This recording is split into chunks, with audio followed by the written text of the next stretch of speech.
Bonjour, donc on va continuer le TP numéro 2, exploitation. Donc toujours dans le chapitre exploitation des données.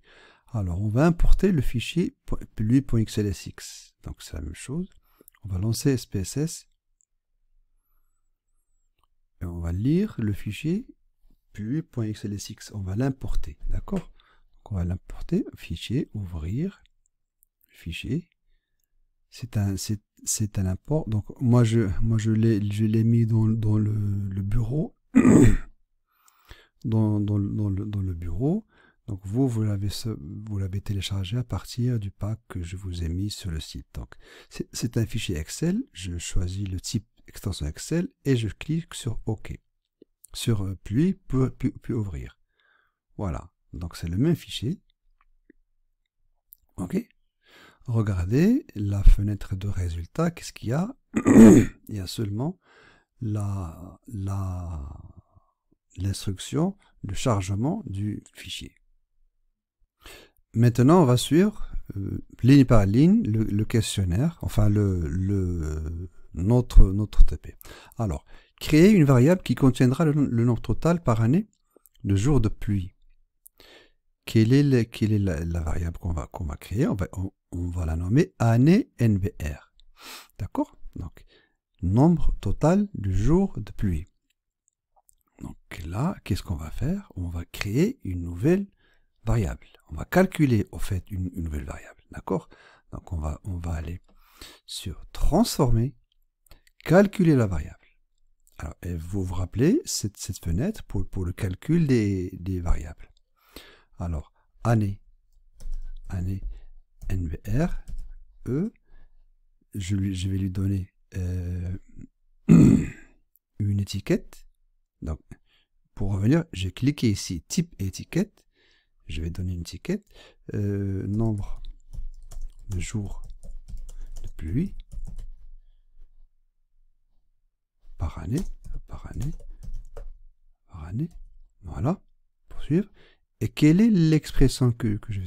Donc, c'est le nombre de jours de pluie par année.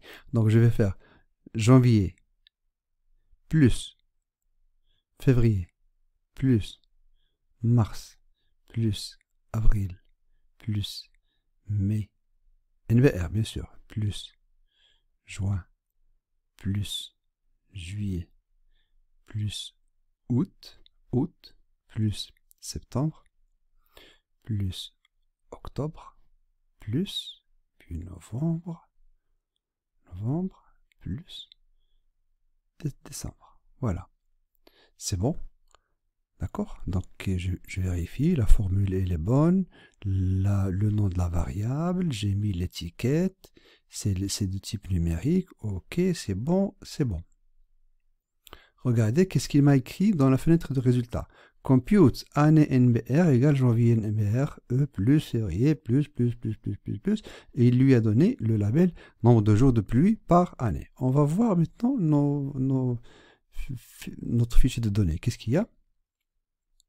Alors à la fin, on va trouver notre variable, année NBRE. Bon, il a ajouté 2 chiffres après la virgule, on va pouvoir supprimer ça. On va venir année NBR, il lui a automatiquement donné 2 chiffres après la virgule, les nombres de jours de pluie, il n'y a pas de chiffre après la virgule, on va supprimer. Et remarquez, il a même mis à jour l'étiquette. D'accord? On va voir quelle mesure il lui a donné. Échelle, parce que c'est numérique. Ok, voilà. Donc on va voir la deuxième question. Créer une nouvelle variable qui contiendra la pluviométrie annuelle. C'est la même chose. C'est la même chose, donc on va aller à transformer, calculer. Et regardez, il garde les choses qu'on a mis ultérieurement. Donc on va les supprimer. On va le supprimer. Année, donc la nouvelle variable, on va l'appeler année pluve. Et l'étiquette, bien sûr, on va changer. Pluviométrie annuelle. Numérique. OK. Et qu'est-ce que je vais mettre? Alors, janvier plus février, plus mars, plus avril, plus mai, plus juin, plus juillet, plus août, plus septembre, plus octobre, plus novembre, plus décembre. Alors, le plus ici, je l'ai ajouté avec le clavier. Je n'ai pas cliqué ici, d'accord? C'est pour ça que c'est pas visible. C'est bon, donc ma formule, elle est bonne. Le nom de la variable est bon, l'étiquette est bon. Ok, ok, ok. Et je valide. Regardez, compute, année pluve, janvier, d'accord, voilà. Et le professeur va voir dans un examen, il va voir ça. Voilà. Je vais passer voir mes fichiers de données. Alors, les variables, il a ajouté une année pluve qui va contenir la somme de toutes les pluviométries. L'étiquette, c'est bon, il a pluviométrie annuelle. Et la mesure est échelle. Très bien. Donc, tout est parfait. On va voir les données. Voilà, la pluviométrie annuelle, 653. Donc on va, si vous voulez tester la chose, vous allez voir que 653 est égal à la somme de tout ça. Jusqu'à décembre. La pluviométrie jusqu'à décembre. Ok, voilà. On continue donc. Calculer le coefficient de corrélation de Pearson entre ces deux variables. Les variables, c'est-à-dire année NVRE et pluviométrie NVRE. D'accord. Donc, comment on va faire pour calculer le coefficient de corrélation? Donc là, c'est très simple. Analyse, corrélation, bivarié, c'est-à-dire entre deux variables. Alors, quelle variable je vais choisir? Alors, je vais choisir nombre de jours de pluie par année. Regardez ici, il m'inscrit l'étiquette de la variable et le nom de la variable. Donc, je vais introduire cette variable. Et pluviométrie annuelle, année pluve. D'accord? Voilà. Donc, toujours, SPSS, il liste ici la liste des variables sur lesquelles on peut travailler. Et on fait entrer les variables ici pour les traiter ici. Donc on va calculer le coefficient de corrélation de Pearson entre ces deux variables.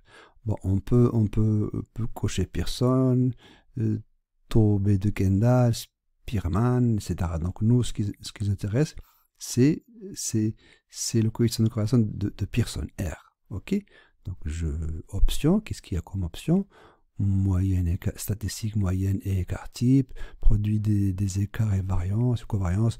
Bon, c'est pas très pertinent pour nous ici. Pour nous ici, c'est important, mais c'est pas pertinent pour nous. Ok, je lance. Ok, voilà. Donc, c'est une matrice carrée où il y a des colonnes et des lignes. Les colonnes et les lignes, ce sont les variables. Donc, le nombre de jours de pluie par année, nombre de jours de pluie par année. Pluviométrie et pluviométrie, d'accord? Donc on va calculer, on va voir ce qui est ici. Il y a quatre informations. Premièrement, c'est le coefficient de corrélation de Pearson. Somme des carrés des produits croisés, la covariance et le nombre d'observations qu'il a utilisé pour calculer le coefficient de Pearson. Alors, le coefficient de corrélation de Pearson d'une variable avec elle-même, c'est toujours égal à 1. Ici, pluviométrie annuelle et nombre de jours de pluie, le coefficient de corrélation de Pearson est de 0,329. D'accord? Donc R est égal à 0,329. Donc le coefficient de corrélation de Pearson, on le lit, c'est l'intersection entre la colonne et la ligne des variables qu'on considère. Ici, c'est la première valeur, coefficient de corrélation de Pearson, signification bilatérale, somme des carrés des produits croisés, covariance et n. Donc, voilà. Donc, le coefficient de corrélation de Pearson, c'est la première valeur, 0,329. Qu'est-ce qu'on constate? On constate bien sûr que 0,329, c'est à peu près 0,33. Il y a une corrélation assez moyenne entre la pluviométrie et les nombres de jours de pluie. Ça veut dire que si le nombre de jours de pluie augmente, bien sûr, le nombre de la pluviométrie augmente. Et si la pluviométrie augmente, ça veut dire qu'il y a eu beaucoup de jours de pluie dans l'année. Donc voilà. Créer une nouvelle variable qui va catégoriser la pluviométrie annuelle en quatre catégories. En fait, il faudra faire ceci et introduire ça comme ça pour bien voir. Donc on va catégoriser la variable pluviométrie annuelle en 4 catégories. 0 600, 601 700, 701 800, 801 900, 99 et plus de 1000.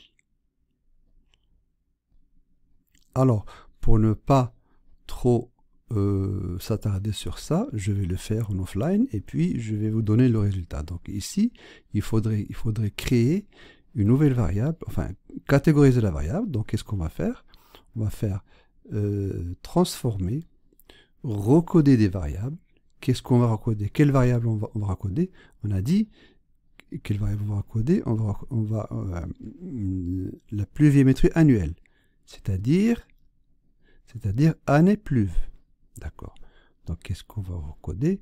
Année pluve. C'est la dernière. Année pluve. On va chercher ici année pluve.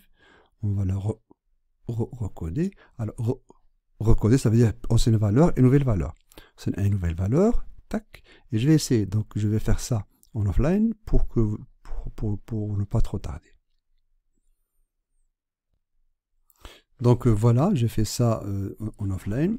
Remarquez, donc j'ai créé une classe lowest through 600. Voilà, je vais la recoder par 1, de 601 à 700, 2, 701 à 800, etc. Alors, mais attention, il faut d'abord, avant de recoder la variable, il faut la copier, la coller, il faut la sauvegarder parce que la recodification est une opération irréversible. Donc je poursuis, ok, et voilà. Qu'est-ce qu'il va m'écrire ici? Recode, année pluve, etc. Lowest, là, la catégorie 1, catégorie 2, catégorie 3, 4, 5, 6, 7, 8, 9. Donc, dans la fenêtre des résultats, il ne fait que m'écrire l'instruction qu'il a exécutée, c'est-à-dire le recodage. Je recode année pluve. Comment il a recodé? Lowest through 600, 1, etc. La première catégorie, deuxième catégorie, troisième, quatrième, cinquième. Et le professeur va voir cette instruction. Alors, la suite du TP, on va générer statistiques descriptives pour les deux variables qu'on a calculées tout à l'heure. Puis on va scinder le fichier selon la variable géographie. Et puis on va sortir encore les statistiques descriptives. Et puis on va supprimer le scindement de fichier. Donc ça, on va le faire dans la vidéo suivante. D'accord? À tout de suite.